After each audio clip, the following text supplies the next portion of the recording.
Greetings, everyone.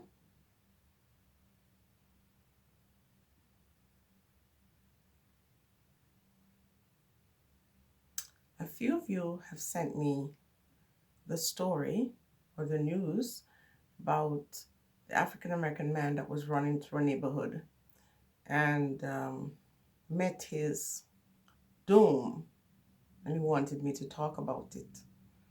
Now, this channel is at least 5 years old, and I've talked about these things over and over again. See, the focus is often on the perpetrator and not on yourself. So we always run out here to talk,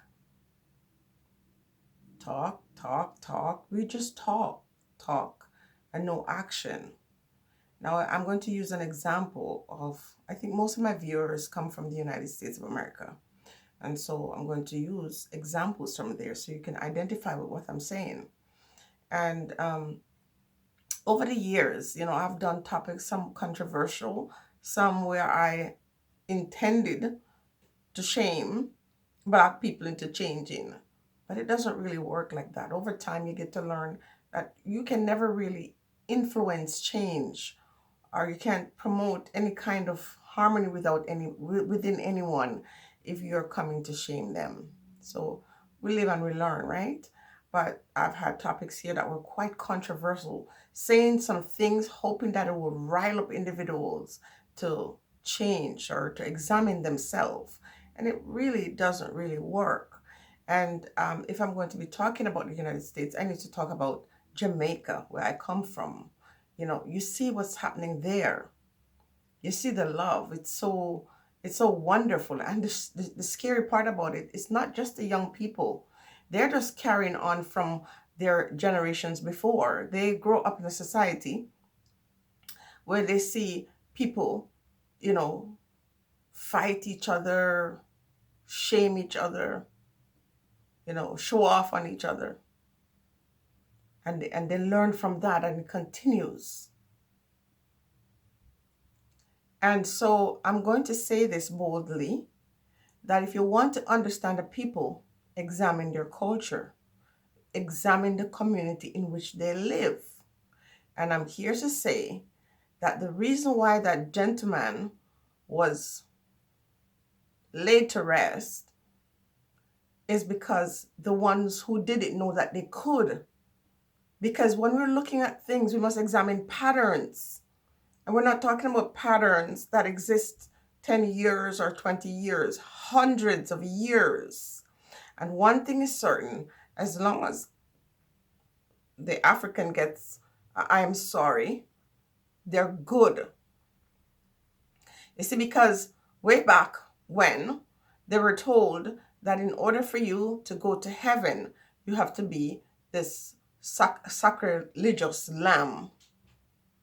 You have to be subjected to suffering on this earth. They tell you that money is evil, and that if you want treasures, you have to die first and go to another place. We've talked about that before. And I'm saying that these kind of dogmas, they're not something that you can just brush off. So people my age and older, you're going to find that you're going to have a difficult time being able to break down some things to some people my age and older. This generation, my generation, there's no point. They're not at that stage or that place where you can take their mind and mold it. You have to start with the young ones. Now, there's a movie I have to recommend. And over here, I don't want to forget some things that I want to say. I want you to watch that movie, and I want you to come under this video and tell me what you think. But I think within that movie, the answer lies for African people.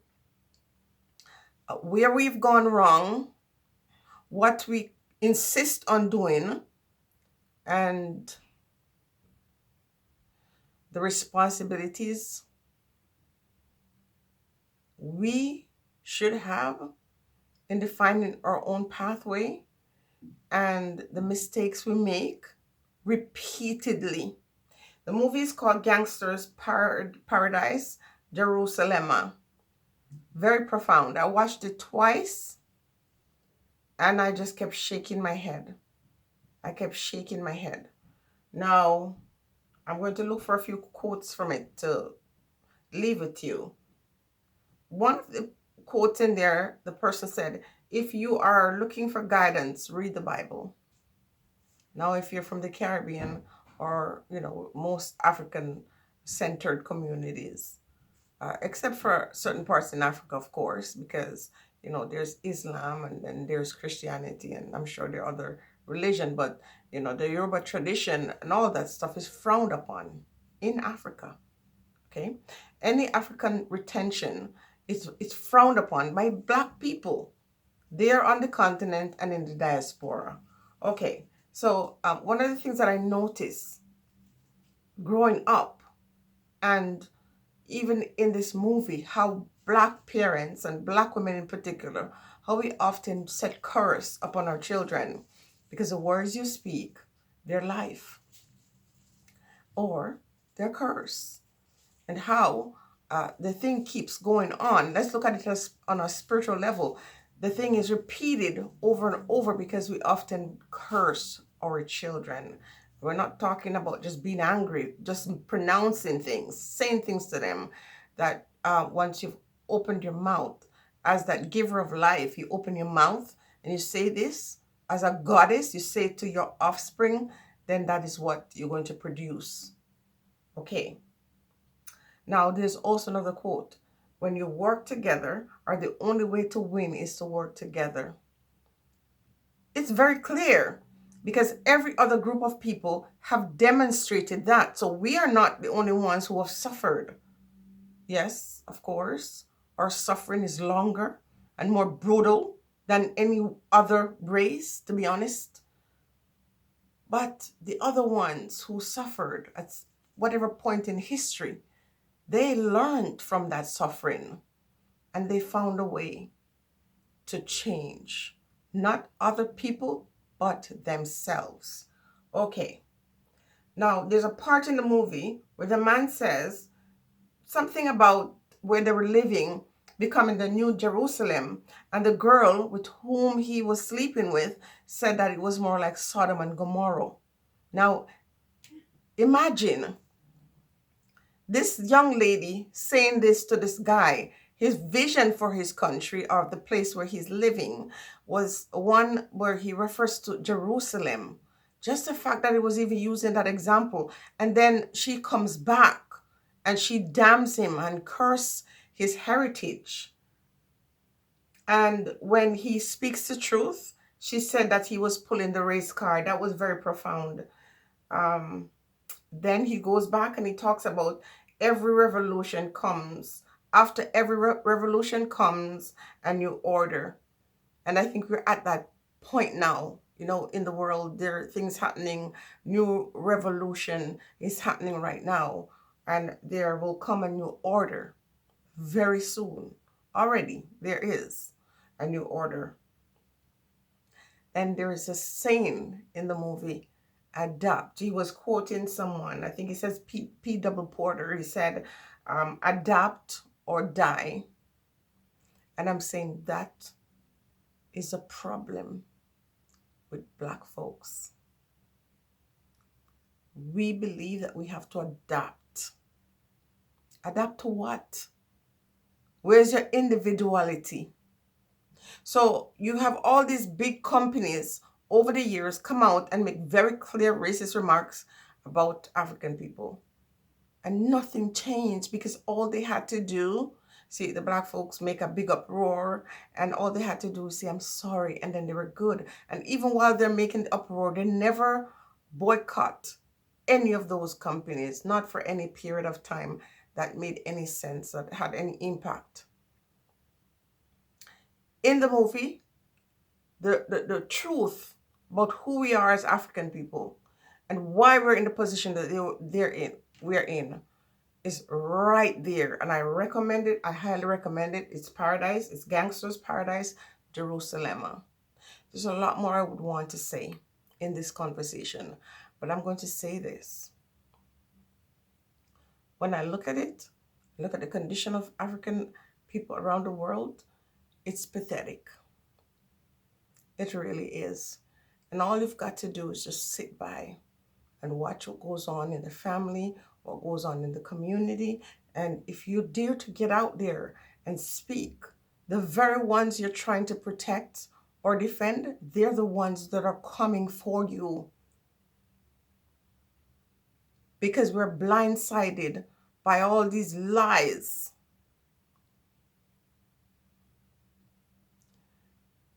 And our ability to understand our suffering as part of our own reaction, it's pathetic. It really is. Because the very ones you accuse of oppressing you are the very ones you go for answers. The very ones you're always going to say, come here and tell us how to do this or how to do that. It's pathetic. And instead of learning to love yourself, you're asking people who don't like you and make it very clear that they don't like you. You're begging them for their love. So what do you expect? It's pathetic. Now, what I noticed in my country, for example, in Jamaica, if you are an African person or a black person, as they say, you might get a little respect depending on how much money you have, your influence. Because you see, this dollar, this paper, somehow gives you value in the eyes of our own people. We don't value each other. We don't see virtue in each other. What we see is what the others see. We're able to see each other through the lens of other people. So they determine what is beautiful. They tell you what is righteous. They tell you what is supposed to be something that we should promote. They tell you what wealth looks like. They tell you what everything looks like. Your model comes from the very one who you accuse of oppressing you. So this man, just like all the others, we can't keep up with naming them over the years. They will continue to do what they do because they know they can. But there is one way to stop these individuals, one single thing. There's only one thing that an African, wherever you are on the continent or in the diaspora, only one single thing you can do, and this will come to an end. For as long as you're being abused or victimized, you allow it. See, there was a time when people used to accuse officers of doing these terrible things. And what could you do? They would always walk free. And then someone captured it on a camera and they still walked free. Because catching them on the camera was with evidence. What evidence did you need more than 500 years of slavery? What else did you need? It infuriates me when terrible things happen and we are shocked. Why are you shocked? I'm shocked when someone comes out who's not a part of our race and say, I condemn this, and not just in words, in action. That shocks me because I've come to expect the unexpected, and I've come to understand, not accept, but understand that things will only continue as long as you allow it.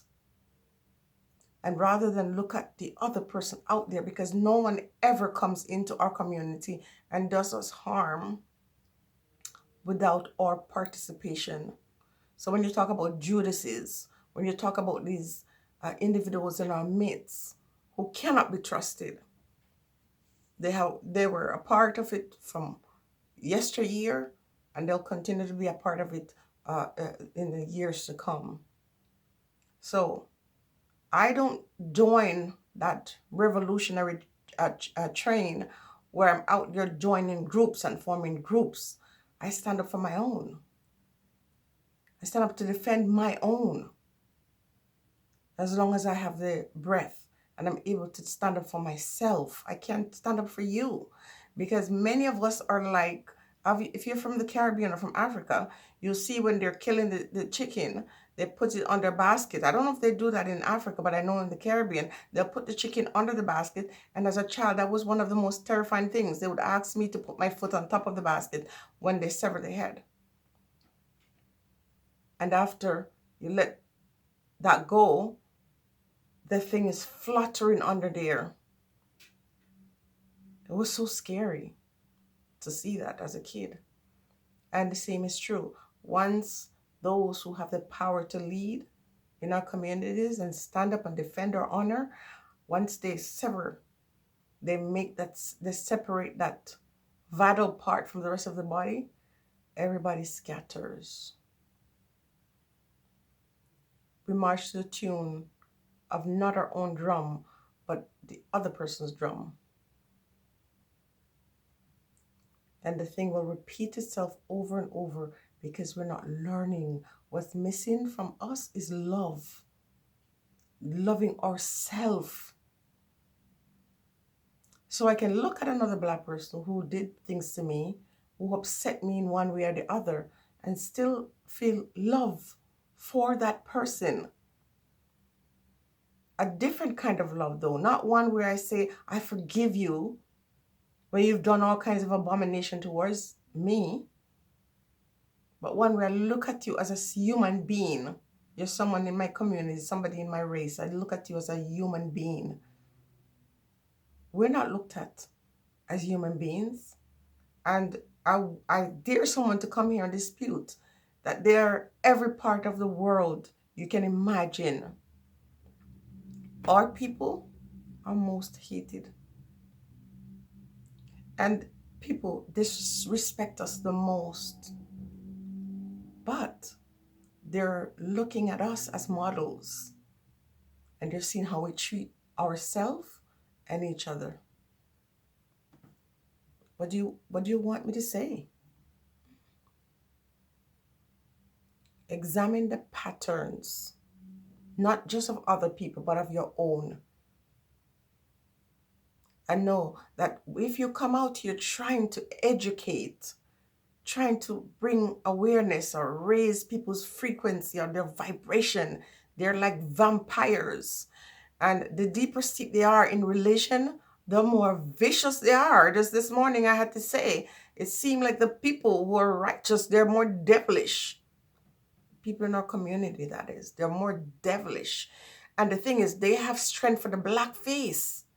Once they look in front of them and they see a black face, they're ready. You wish they would use that energy to sort themselves out. They live their own life in abject poverty and abuse. And the ones who have no regard or no respect for them, they are willing to excuse. But once they open that door and they see that black face, in that movie, I saw something that turned my stomach, and I thought to myself, it will never change until that doesn't happen. Because as the black man was speaking to his own brethren, was being disrespected and violated. And the moment someone of another race walked through that door, that security guard all of a sudden was so humbled. It's disgusting. It really is very pathetic. I'm glad I have a social media platform. I'm glad I have this channel that I have. And, it can go anytime. And there's always other methods to stay in touch. My email is Jenirren, JENNIRREN @gmail.com. I'm going to start putting it in the description because I'm repeating it a lot these days. It's disgusting. And we can't blame anybody else. We have to look at ourselves. My hope lies with the young people. Because our generation, forget it. Their minds are so enslaved. They're so pathetic. They only have strength for you and me as long as we are in the same shade as themselves. It's pathetic. It's sad. And they want someone to consistently come out here and stand up and defend them and be sacrificed on their behalf. And most of them are not worth it, to be honest with you. So bless up to all, the African people in the world who understand themselves and love themselves. And instead of saying adapting, they say I'm an individual and I'm not asking for respect. I'm demanding it. And I'm prepared to do one thing. If I'm violated or my family is violated, I'm prepared to do one thing. Because the truth is, these individuals only understand one thing. Watch how they deal with people who disrespect them and deal with them accordingly. Stay blessed, everybody. So we're not asking you to do anything that is outside the scope of what they would do. Just watch how they deal with disrespect and follow suit. So in that case, if you're talking about adapting, adapt to that. But don't change who you are in order to fit in with who they are. Stay blessed, everybody.